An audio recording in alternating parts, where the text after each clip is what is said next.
Llegó la hora de Cuentos en Pijama.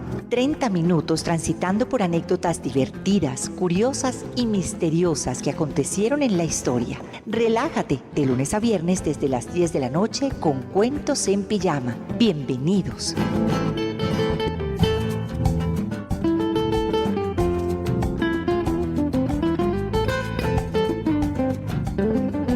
Buenas noches. Bienvenidos de nuevo a Cuentos en Pijama. Soy Doris Montoya Velázquez y les doy una gran bienvenida de nuevo, hoy martes, a un nuevo programa de historias, de anécdotas, de cuentos que tenemos por contar, por desvelar aquellos mitos que envuelven personajes, que envuelven sucesos.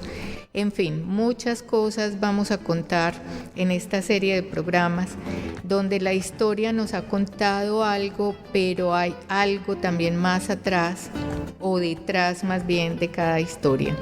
Bienvenidos con una nueva historia. Esta noche nos vamos a adentrar en la vida de Grigori Rasputin, el monje loco.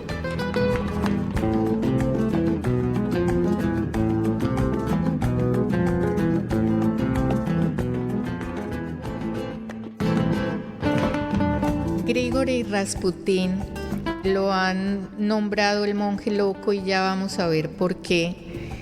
Tenía muchísimas excentricidades, tenía cosas tan raras que escandalizaban a la gente en aquella época. Este hombre nace en un enero de 1869 en un pueblo bastante desconocido de Siberia, Tobolsk, y en una familia muy pobre.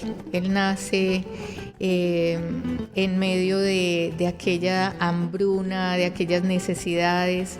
Pensemos que él nació en Siberia, uno de los lugares más inhóspitos de Rusia. Entonces las necesidades y el hambre eran pan de cada día. Él nace en una familia, él tenía 8 hermanos más, pero solo sobrevivieron él y su hermana.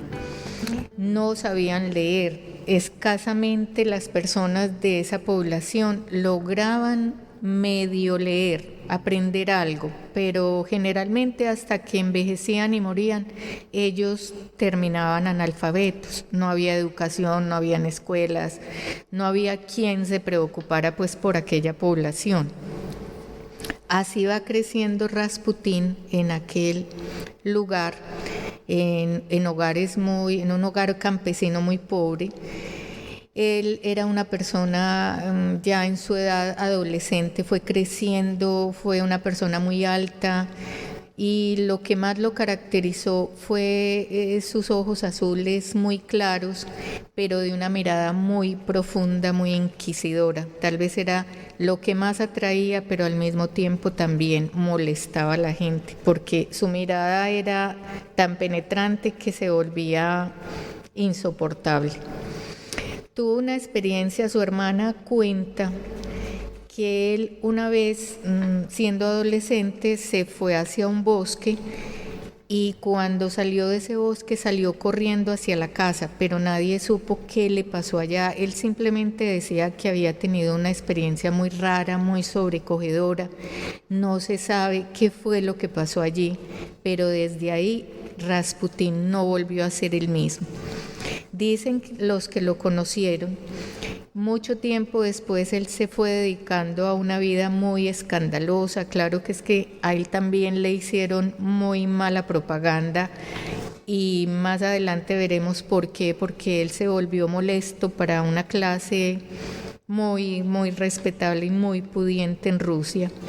Pero cuando él se dedicó a esta vida escandalosa, llegó un momento en que, es decir, escandalosa era porque se dedicaba a tomar de pronto con malas compañías, y en determinado momento él ingresa a una orden de monjes que rezaban, pero al mismo tiempo tenían fama de que a la par que rezaban hacían orgías.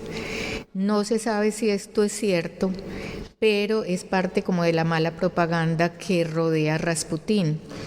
De ahí sale, de esa orden, sale Rasputín y hace unas 2 peregrinaciones a Jerusalén que lo marcan enormemente, y va recorriendo ciertos pueblos de Rusia, y al recorrer esos pueblos ve también la miseria, el hambre, las necesidades, la falta de educación que lo rodearon a él también en su pueblo. Así que ve que no era el único pues que le había pasado y había tenido una vida demasiado austera, sino que mucha parte de la población de Rusia la padecía.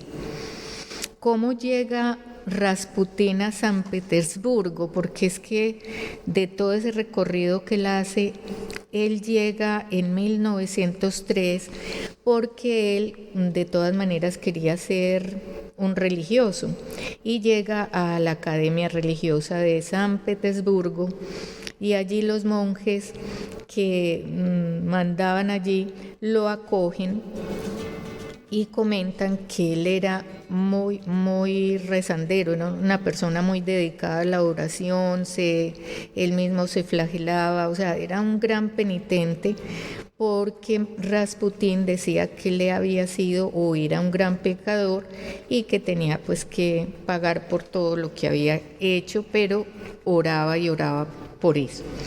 En el monasterio lo quisieron hacer sacerdote, pero el superior de esa orden le dijo al abad: mire, ora mucho, es muy penitente, pero no hay quien le haga entender lo que aquí explicamos, lo que tiene que estudiar. Él no puede con eso, entonces nunca pudo ser sacerdote.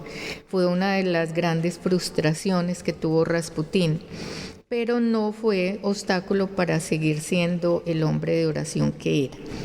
Lo que pasa es que él también, él era muy rezandero y esto, pero también le gustaba la vida no digamos de excesos, pero sí divertida, le gustaban mucho las mujeres, y no podía concentrarse pues como en hacer una carrera tan seria como era ser sacerdote. Así se la va pasando en San Petersburgo, y en esta ciudad hacía mucha carrera el misticismo, ya empezaba a tener la gente como preferencia por la gente que le veía esa cualidad en las personas, el misticismo. Y Rasputín encontró en San Petersburgo el lugar ideal para esto, porque la gente estaba ávida y se entusiasmaba con las personas que los veían así.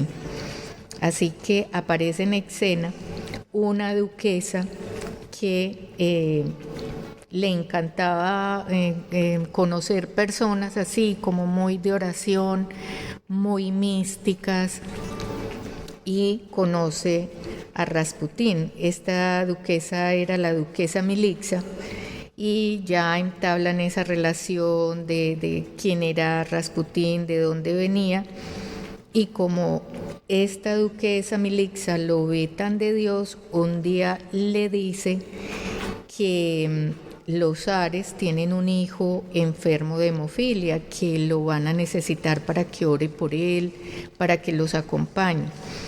El zar de Rusia, Nicolás II, con la zarina Alejandra tuvieron el último hijo. Ellas tenían otras 3 hijas mujeres, y el último hijo, que era el heredero del poder y de lo que iba a tocarle a él después de que muriera Nicolás o dejara el trono para su hijo, se dieron cuenta que el hijo hemofílico nunca lo iba a poder suceder.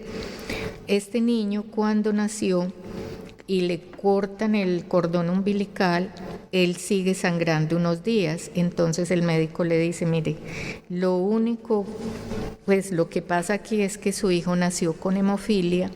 Esto se transmite de usted, zarina Alejandra, a su hijo se lo transmitió, solo lo transmiten las mujeres, la hemofilia, y el niño tiene que tener una vida muy tranquila, ustedes no pueden sobresaltarse pues tampoco, pero hay que bregarlo a llevar a él. En esa época el niño vivía casi que acostado todo el tiempo porque no lo dejaban jugar, no lo dejaban hacer nada, precisamente por eso, porque se podía hacer daño, cortar o accidentar y morirse desangrado.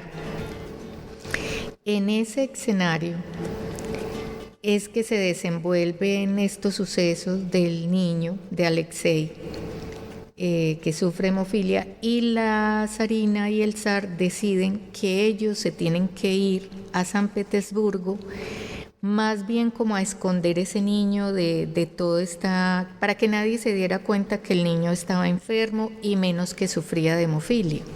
Entonces se mantenían allá y decían que no, que era que tenían que vivir mejor allá por el clima, porque a todos les convenía mucho, y esconden al niño. No lo dejan ver de nadie, lo protegen al máximo, y como la duquesa Milixa les presenta a Rasputín, le dicen, mire, este es un hombre de Dios, nos va a hacer el favor pues aquí de orar mucho por el niño. Y Rasputín, cuando se presenta, les dice a los zares que él les va a curar al niño, pero que ese niño va a gozar de salud mientras él, Rasputín, viva. Que si a él le sucediera algo, pues hasta ahí llegaba también el niño, porque ya no iba a tener la protección de él.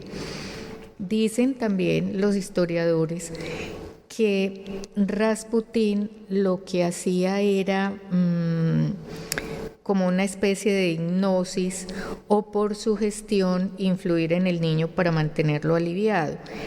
Pero realmente lo que pasaba es que al niño le daban como una medicina que lo que hacía era poner muy delgada la sangre, y Rasputín dice, no, dejemos que el niño no tome absolutamente nada, ninguna medicina. Entonces, claro, al quitarle lo que le volvía la sangre más líquida, el niño comenzaba a recuperarse.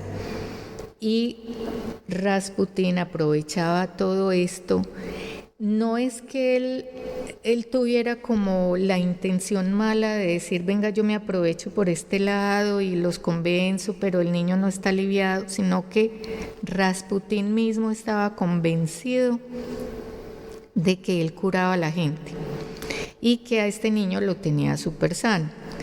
En fin, en medio de todo esto, cada vez más el zar y la familia estaban súper entusiasmados con Rasputín, con la presencia de él en el palacio. El zar decía que cuando estaba cerca Rasputín o hablaba con él, se sentía con una paz, una espiritualidad rara, que Rasputín le daba mucha seguridad. Entonces, con quien más tuvo influencia Rasputín fue con la zarina Alejandra, la mamá de Alexei, el niño con hemofilia, y sus otras hijas, porque esta zarina lo consideraba un hombre muy santo, muy especial, muy espiritual, casi que como un Cristo. Así trataba pues la zarina a Rasputín, y lo iba llevando pues tan parte de la familia que no consentían que alguien hablara mal de Rasputín.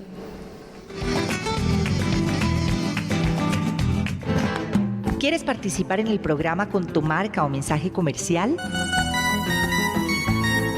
Comunícate a este WhatsApp y déjanos tu mensaje.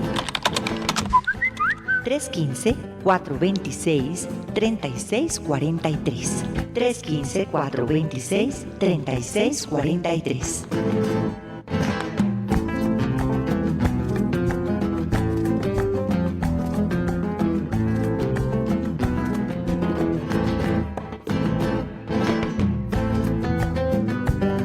De todas maneras, Rasputín hablaba con mucha sinceridad con el zar. Él le decía, mire, yo soy un campesino, yo no tengo educación, pero yo lo único que le puedo contar es lo que nosotros sufrimos en el campo. Todas esas penurias, todo lo que la gente pobre de Rusia pasaba. Y le confesó Rasputín al zar que él odiaba la nobleza horriblemente, porque ellos nunca se preocupaban por la gente pobre. Entre otras cosas, pues le dijo, mejor dicho, los nobles no parecen que sean de Rusia porque nunca nos hacen caso, nunca nos voltean a ver, parecen que fueran de otra raza. Seguramente ustedes son muy diferentes a toda esa gente porque me han presentado otras personas que no, pues ustedes los Ares me han presentado gente que ni me tienen en cuenta a mí, entonces ¿cómo irán a tener en cuenta al resto del campesinado de este país? Bueno, Rasputín tuvo demasiado éxito en medio de la nobleza, le presentaban duquesas, le presentaban condes, le presentaban gente de otras naciones y lo invitaban a cuanta fiesta, a cuanto concierto había. Era una vida de lujo que él nunca tuvo y que él estaba feliz viviendo eso, pero también Rasputín humillaba mucho a esa clase poderosa porque no caía fácil en esas adulaciones. Él en medio de todo, Grigori Rasputín tuvo un gesto o tenía un gesto bastante bonito porque a él lo llenaban de regalos, de dinero y él se guardaba un poco para él, pero la mayoría de todos esos regalos los repartía entre la gente pobre de la ciudad donde estaba o buscaba la manera de enviarlo a otras regiones. Él estuvo casado, tuvo 7 hijos, estuvo casado y lo que pasa es que por esas situaciones de salud, que no había comida, 5 de sus hijos murieron, a él solo le sobrevivieron 2 hijos, nunca se volvió a saber de la esposa ni de esos hijos porque él se fue con la intención de ser sacerdote y dedicarse a la oración, nunca se vuelve a saber de ellos. Estando en todos estos, en todas estas actividades de él, ya a estas alturas los ministros del zar, la gente de la política, la gente que no convenía con que él viviera o estuviera tan cerca de los zares, ya se mostraban muy preocupados con tanto poder que tenía Rasputín en el palacio. Entonces, un día de 1906, un ministro que se llamaba Stolypin sufre un atentado y sus hijos resultaron heridos. Entonces el zar le dice, no, yo le voy a mandar a Rasputín para que le ayude con su oración y le ayude con todo esto. Se lo envían, llega Rasputín donde Stolypin y allí lo recibe este ministro con un odio horrible y le dice, mire, a mí no me vaya a tratar de hipnotizar porque es que yo no creo en esas mentiras suyas ni en su supuesto poder. Así que recoja sus cositas que se va de San Petersburgo. Y lo manda a otro pueblo muy desconocido y mejor dicho, desterrado. Y la zarina, cuando se entera de eso, dice, mejor dicho, parte relaciones con Stolypin, le coge un odio horrible, no le vuelve a hablar, pero a este ministro Stolypin finalmente lo asesinan y la zarina Alejandra dice, bueno, entonces yo vuelvo a traer a San Petersburgo a Rasputín porque aquí lo necesitamos más. Entonces regresa Rasputín al palacio y allí encuentra otra vez enfermo al hijo de los zares, a Alexei, lo encuentra enfermo y otra vez lo vuelve a recuperar Rasputín, porque otra vez dice no le den más medicamentos y vuelve a entablar la misma relación que tenía con esa familia. Desde ahí, ya viene siendo 1913, desde ese año comienza a tener una influencia política en Rusia, Rasputín, bastante fuerte, porque ya si no lo dejan mover del palacio, ya si dicen los zares, no, aquí a este hombre no lo toca nadie, ya sí lo vamos a proteger porque es el que está nos está diciendo a nosotros o al zar, le está diciendo qué es lo que tiene que hacer, con quién tiene que hablar, Y ya eso sí alertó a todos los ministros y a los políticos de Rusia. Dijeron, esto ya se va a empeorar porque este hombre ya está influyendo demasiado en la vida de Rusia y en la vida política y militar y en todos los aspectos de Rusia.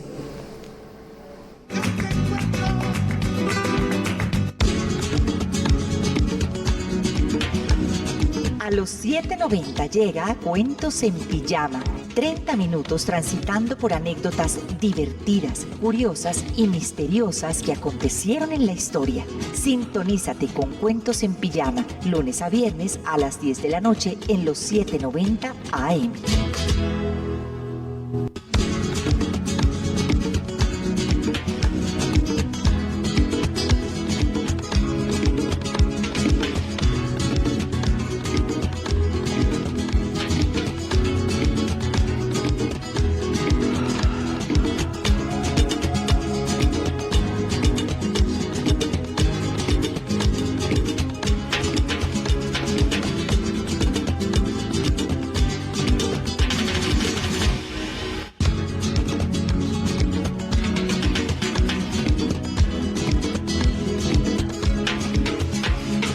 Ya la situación entre 1907 a 1910 se fue agravando porque el zar empezó un movimiento de reforma de la iglesia en Rusia.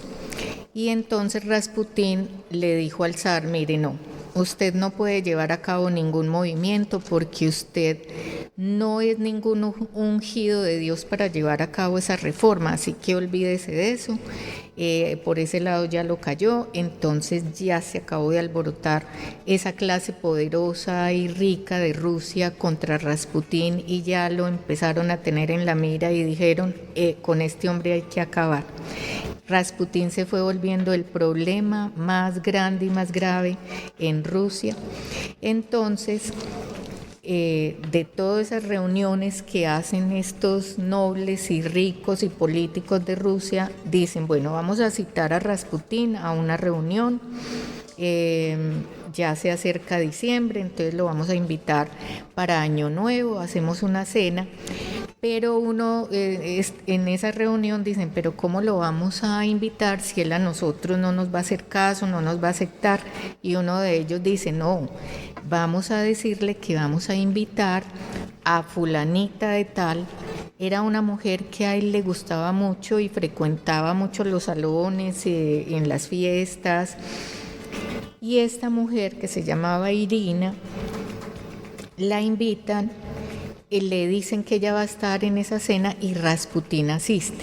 Resulta que nunca habían invitado a Irina, ella no aparece por ningún lado y Rasputín están en medio de la cena, a él en su comida le echan cianuro y no muere Rasputín. Él se levanta de ahí un poco mareado. Dicen que Rasputín tomaba pocas mínimas cantidades de cianuro casi todos los días para acostumbrar al cuerpo a ese veneno, porque él sabía que en algún momento lo iban a envenenar, a él lo iban a matar. Pues él no muere y entonces uno de esos políticos le dispara, Rasputín cae al suelo, no muere tampoco, sale por un patio por detrás de la casa, sale corriendo, pero allá lo siguen y le acaban de dar otros 2 disparos y él muere. O sea, si había alguien duro de matar era Rasputín, porque es que cianuro, un disparo, otros 2. Bueno, finalmente cuando él muere, lo cogen estos hombres y lo tiran a un río que pasaba cerca de esa casa. Ya dicen que él alcanzó todavía a estar vivo cuando lo tiran a ese río, muy frío, muy congelado, porque era un invierno ya, pero finalmente él muere ahogado. Seguramente él ya estaba muerto cuando lo tiraron al río. A él lo sacan, lo montan en un trineo ya muerto y ya lo llevan a donde lo iban a mirar, comprobar que él sí se había muerto. Pero la zarina y el zar pues no pueden creer lo que había sucedido, sienten que se les va a morir el hijo porque este personaje lo mataron. Pero a todas estas ya los bolcheviques ya venían detrás del poder en Rusia.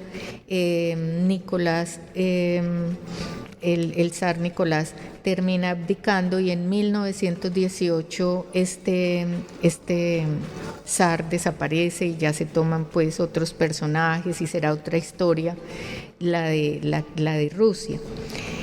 Este tema de Rasputín, se han inventado muchas cosas, otras son ciertas, pero se le magnificó el tema de las orgías, pero nunca se le comprobó, la historia nunca pudo comprobar eso.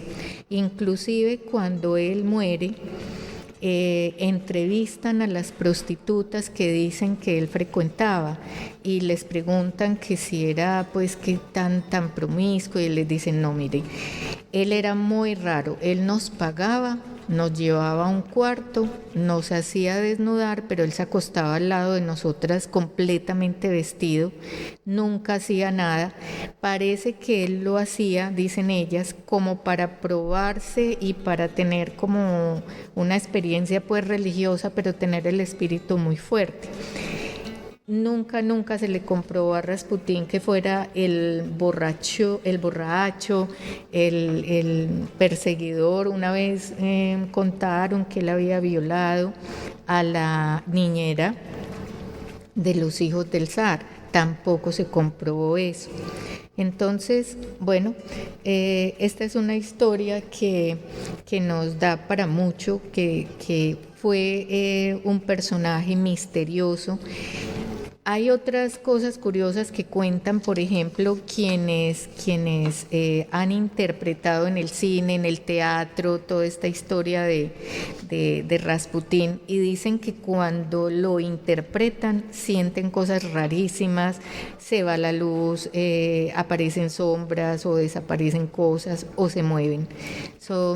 Es como parte ya del mito que se creó acerca de un personaje, quizás siniestro, quizás misterioso, pero bueno, que fue entretenido para una noche más de cuentos en pijama. Chicos, los esperamos mañana, los espero mañana en otro Cuentos en Pijama a las 10, de 10 a 10:30 de la noche. Chao, chao, que descansen. Les habló Doris Montoya Velázquez. Una buena noche.